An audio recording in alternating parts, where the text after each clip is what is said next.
Manginibingelele emakhaya ngilethele nomhlahlo wesimo sezulu mbukela namafu endaweni eziningi namhlanje ebusuku njengoba nizibonela ngezithombe ze-satellite kanti abangwa isimo esibizwa i-cut off low pressure system ngasentshonalanga kube upper air trough system ngasempumalanga nezwe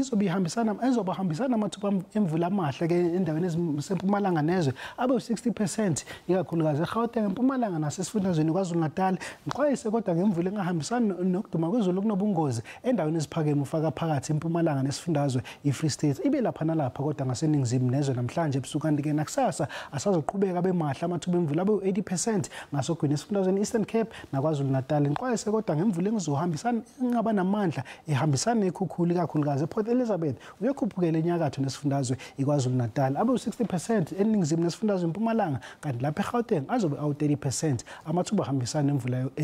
ukuduma kwezulu kanti maphakathi nezwe namhlanje liyabanda eBloemfontein naseBethlehem liphole kodwa eJohannesburg ngo-15 degrees lifudumale kodwa ngasogwini olusempumalanga nezwe ngo-18 degrees eRichards Bay kanti ke nakusasa sazoqhubeka nje libande ngenxa yamafu nemvula engalindeleke esifundazweni Gauteng ngo-18 degrees eJohannesburg kubo 17 degrees eMelo KwaZulu-Natal khona lipholile ngasogwini ngo-20 degrees eRichards Bay naseThekwini ngizobamba lapho umhlahlo wezulu emakhaya ngifisela ubusuku obuhle